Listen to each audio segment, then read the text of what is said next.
का समांतर संयोजन। पिछले वीडियो में हमने देखा था कि प्रेरक को जब श्रेणी में जोड़ते हैं तो फार्मूला क्या आया था, L बराबर L1 प्लस L2। आज हम उसको समांतर क्रम में जोड़ेंगे और देखते हैं फार्मूला क्या आता है। तो ऐसे हमारे पास दो प्रेरक हैं, दो कुंडलियां हैं और समांतर क्रम में जुड़ी हुई हैं। पहले का जो प्रेरकत्व है वो L1 है, इसका प्रेरकत्व जो है L1 है और इसका प्रेरकत्व L2 है। दोनों कुंडलियों का कुल जो है प्रेरित धारा I है, लेकिन जब दोनों को अलग अलग करेंगे समांतर क्रम में धारा का बंटवारा हो जाता है, तो इसमें धारा I1 मान लेते हैं, इसमें धारा I2 मान लेते हैं। माना L1 व L2 प्रेरकत्व की दो कुंडलियां समांतर क्रम में जुड़ी हैं। माना किसी क्षण परिपथ में प्रेरित धारा आई है। माना समांतर क्रम में जुड़े दोनों प्रेरकों L1 व L2 में प्रेरित धारा I1 व I2 है। अतः संपूर्ण प्रेरित धारा I बराबर I1 प्लस I2। अब T के सापेक्ष क्या करते हैं, अवकलन कर दे रहे हैं, लिख दे रहे हैं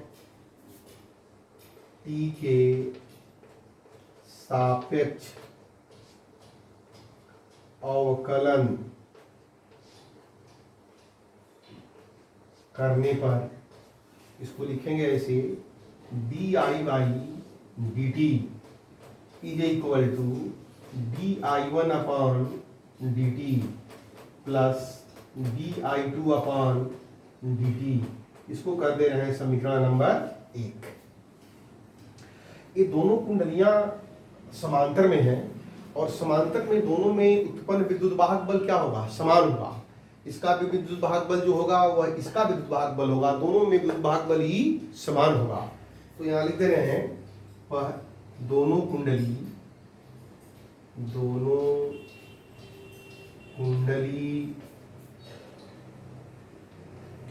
समांतर क्रम में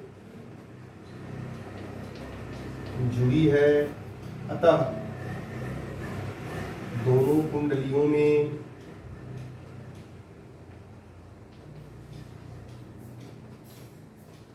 उत्पन्न विद्युत वाहक बल समान होगा। अब दोनों कुंडलियों में फैराडे के नियम से निकालते हैं उत्पन्न विद्युत वाहक बल कितना होता है, इसको आप नोट कर लीजिए। पहली कुंडली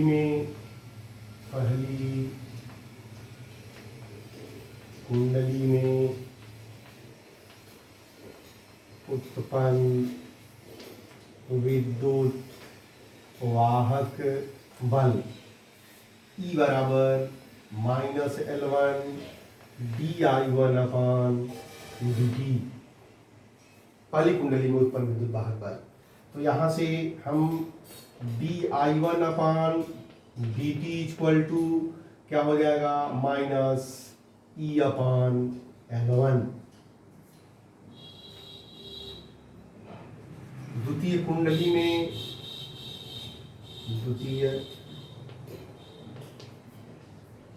में उत्पन्न विद्युत वाहक बल E बराबर, दोनों कुंडली में विद्युत वाहक बल ही समान होगा क्योंकि दोनों कुंडलियां समांतर क्रम में है। यहाँ हो जाएगी E बराबर minus L2 di2 upon dt और यहाँ से di2 upon dt is equal to minus E upon L2। di1 upon dt निकल गया, di2 अपॉन dt निकल गया। हमें निकालना है इसका तुल्य प्रेरकत्व कितना होगा। प्रेरक L1 व L2 का तुल्य प्रेरकत्व L हो तो अगर दोनों को मिलाकर के L1 L2 को मिलाकर के एक प्रेरकत्व ऐसे समझिए, एक प्रेरकत्व ऐसे बना दिया जाए तो इसमें कितनी करंट फ्लो करेगी I, और इसमें कितना EMF जनरेट होगा E। तो हो जाएगा L1 व L2 का तुल्य परिपथ L हो तो कुंडली में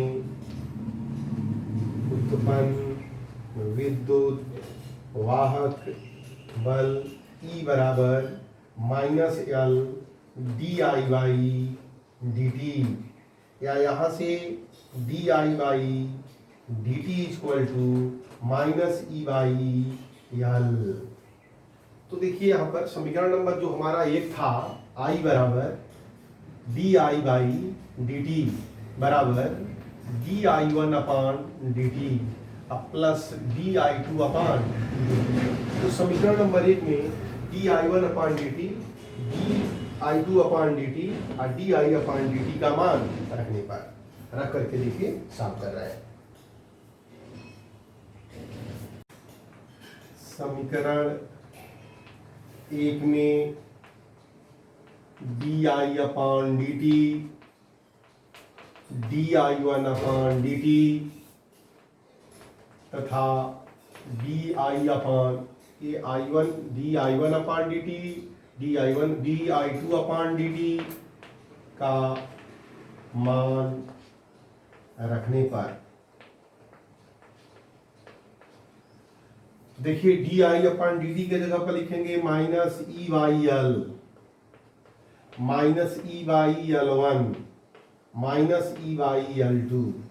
इधर हो गया -E/L, -E common 1/L1 plus 1/L2, -E से -E cancel, 1/L equal to 1/L1 plus 1/L2। ये फार्मूला होगा। श्रेणी के लिए क्या आया था फार्मूला? L बराबर L1 प्लस L2, और समांतर के लिए 1/L बराबर 1/L1 प्लस 1/L2। कुंडली में संचित स्थितिज ऊर्जा क्या होती है? अगर कोई कुंडली है, कोई कॉइल है, तो उसके अंदर कितनी पोटेंशियल एनर्जी रहती है, उसको कैसे डिफाइन करते हैं? जैसे आप जानते हैं, किसी कुंडली में धारा के मान में जब परिवर्तन किया जाता है तो उसमें एक विद्युत वाहक बल उत्पन्न होता है, जो हमारी मुख्य धारा का क्या करता है? विरोध करता है। तो विरोध करता है तो उसका अपोज करने के लिए जो ऊर्जा मिलती है वो सेल से मिलती है, और वही ऊर्जा कुंडली के अंदर स्थितिज ऊर्जा के रूप में संचित हो जाती है। कुंडली में धारा का मान, जब कुंडली में धारा दी जाती है तो उस समय स्टार्टिंग में धारा क्या होती है? शून्य होती है, और एक बैग नहीं बढ़ती है। जब बढ़ती है धारा धीरे धीरे तो उसका अपोज होता है, लेकिन उसका विरोध करने के लिए जो विद्युत वाहक बल उत्पन्न हो रहा है उसका विरोध करने के लिए हम बैटरी से जब ऊर्जा देते हैं तो वह करंट धीरे धीरे जीरो से बढ़ते बढ़ते बढ़ते बढ़ते क्या होती है? मैक्सिमम पहुंच जाती है। कुंडली में धारा का मान शून्य से I0 तक बढ़ाने के लिए प्रेरित विद्युत वाहक बल के विरुद्ध कार्य करना पड़ता है। ऐसा नहीं कि 0 से डायरेक्ट I0 हो जाएगा, नहीं, इसके यहाँ से यहाँ तक पहुँचने के लिए EMF के विरुद्ध कार्य करना पड़ता है। इस कार्य के लिए आवश्यक ऊर्जा बैटरी द्वारा दी जाती है, जो कि कुंडली में स्थिर ऊर्जा के रूप में संचित हो जाती है, या कह सकते हैं ऐसे संचित हो जाती है। यानी W इक्वल टू जो कार्य होता है, सेल द्वारा किया गया कार्य होता है, उसको लिख सकते हैं W इक्वल टू dW। और याद करिए, आपको बताया गया है फार्मूला कि V बराबर होता है W/Q। तो यहाँ V के जगह पर विद्युत वाहक बल होता है तो E होगा, E बराबर W/Q, या इसको लिख सकते हैं dW/dQ, dW/dQ। तो यहाँ से dW बराबर क्या लिख सकते हैं? आप कहते हैं यहाँ पर I इक्वल टू होता है dQ/dt। तो यहाँ लिख सकते हैं किया गया कार्य W बराबर इंटीग्रल E और dQ की जगह पर I dt, और I की वैल्यू जो होती है 0 से मैक्सिमम मान लेते हैं I0। और अब जानते हैं Faraday rule E is equal to L di/dt। तो E के जगह पर लिख देंगे यहाँ W बराबर इंटीग्रल 0 से I0 और ई के जगह पर L d I by d t into I d t से डी टी कैंसिल हो जाएगा ये, और W बराबर इंटीग्रल 0 से I 0 L I D I, और एल बाहर कर देंगे, इंटीग्रल 0 से I 0 आई डी टी। इसका इंटीग्रल हो जाएगा आई स्क्वायर बाई 2, और कहाँ से कहाँ तक, 0 से I 0 तक, ये स्क्वायर है। यह हो जाएगा एल बाई 2, और यह हो जाएगा I 0 स्क्वायर माइनस 0। या किया गया कार्य आपका आ गया I equal to half L I 0 square. इसको आप नोट कर लीजिए। कुंडली में संचित ऊर्जा किया गया कार्य ही कुंडली में स्थिर ऊर्जा के रूप में संचित हो जाता है। कार्य किया गया यह कार्य कुंडली में स्थितिज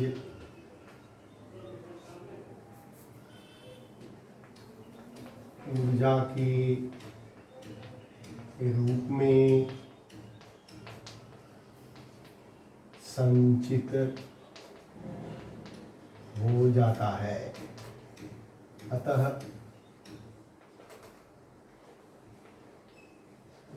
कुंडली में संचित स्थितिज ऊर्जा U बराबर half L I 0 square,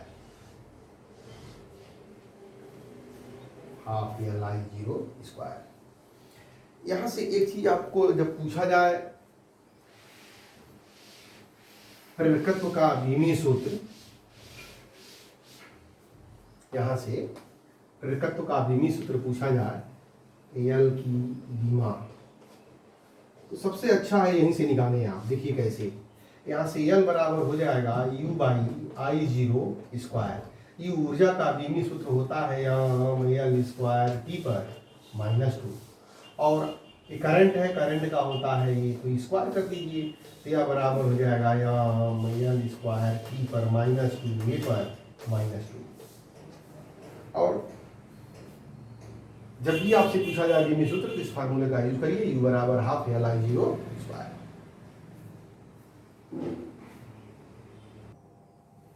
question देखिए, एक कुंडली का स्व प्रेरकत्व 10 हेनरी तथा प्रेरकत्व 6 ओम, प्रेरकत्व नहीं प्रतिरोध, तथा प्रतिरोध 6 ओम है। कुंडली का प्रेरकत्व कितना है, 10 हेनरी, और उसका प्रतिरोध 6 ओम है। जब इस कुंडली के साथ 12 वोल्ट की बैटरी जोड़ी जाती है तो एक नियत धारा प्रवाहित होती है। यदि स्विच को दबाने में 0.1 सेकंड का समय लगता है तो कुंडली में कितना औसत विद्युत वाहक बल उत्पन्न होगा। तो देखिए कैसे इसको सॉल्व करेंगे, सलूशन इसका कैसे होगा। कुंडली में बहने वाली धारा, कुंडली में बहने वाली धारा I equal to V by R. कै वोल्ट की बैटरी है, 12 वोल्ट की बैटरी है, और कुंडली का रेजिस्टेंस प्रतिरोध कितना है, 6, तो I बराबर आ गया 2 एम्पियर। उत्पन्न कुंडली में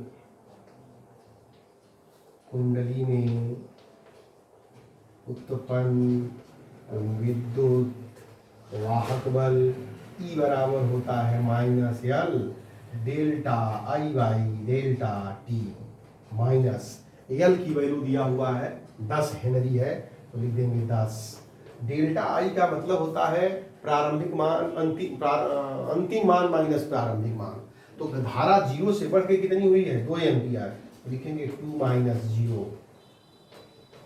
और डेल्टा टी समय कितना लगा है, 0.1, तो यह हो गया -10 × 2 / 0.1 यानी 200 वोल्ट। कितना विद्युत वाहक बल उत्पन्न होगा? आंसर लिखेंगे 200 वोल्ट। Answer 200 volt.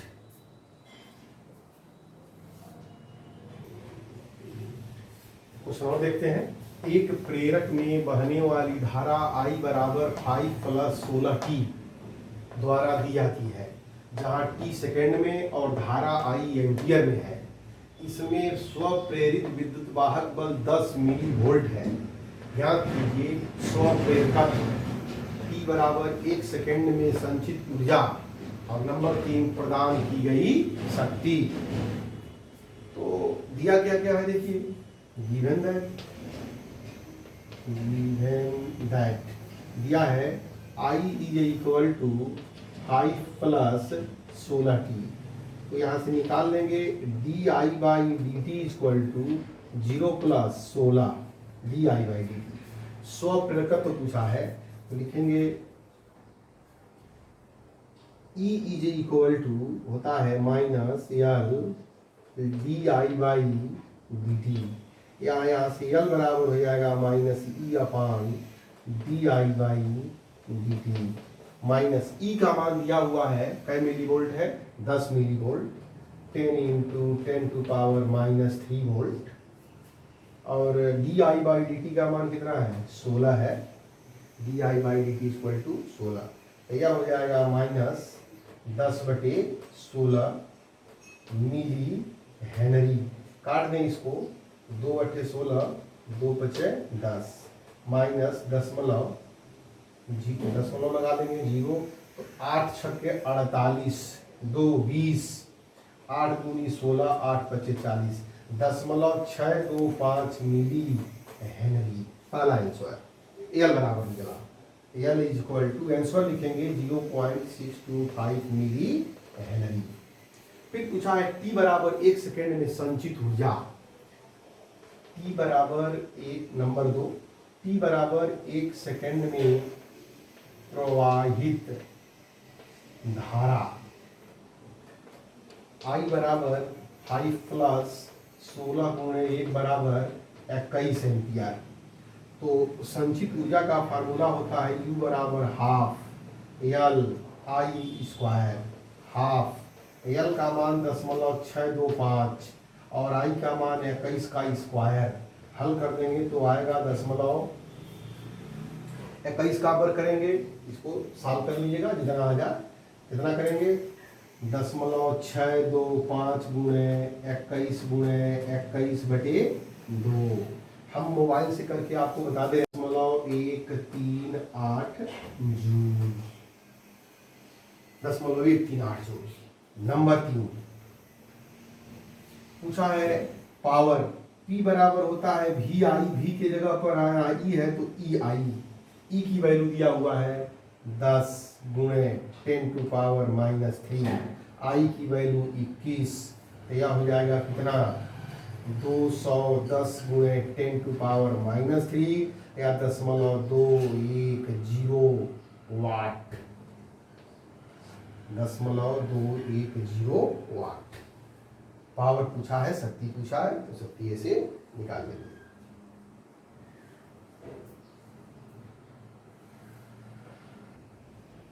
एक क्वेश्चन और देखिए। 500 फेरों वाली एक कुंडली में 2.5 एम्पियर की दिश धारा प्रवाहित करने पर कुंडली से बद्ध flux 1.4 into 10 to power minus 4 weber है। कुंडली का प्रेरकत्व क्या हुआ? तो दिया क्या क्या है देखिए। गिवन दैट फेरों की संख्या दिया है n बराबर 500। कुंडली में बहने वाली जो धारा है I बराबर 2.5 एम्पियर और फ्लक्स का मान दिया है F बराबर 1.4 into 10 to power minus 4 weber. कर रहा है L का मान ज्ञात कीजिए। हम जानते हैं n phi equal to L I. तो यहाँ से L बराबर हो जाएगा n फाई बाई आई। तो n की जगह पर लिखेंगे 500। I की जगह पर फाई की जगह पर लिखेंगे 1.4 into 10 to power minus 4। I की जगह पर 2.5। तो यह हो जाएगा 500 गुणे 14 गुणे 10⁻⁻⁴/25। एक अंक के बाद पॉइंट ऊपर, एक अंक के बाद पॉइंट नीचे। यह हो जाएगा 25 दूनी 50 और यह बराबर हो जाएगा 14 दूनी 28। 280 गुणे 10⁻⁻⁴ या 28 गुणे 10⁻⁻³ हेनरी या 28 मिली हेनरी आंसर आएगा। नोट कर लीजिए।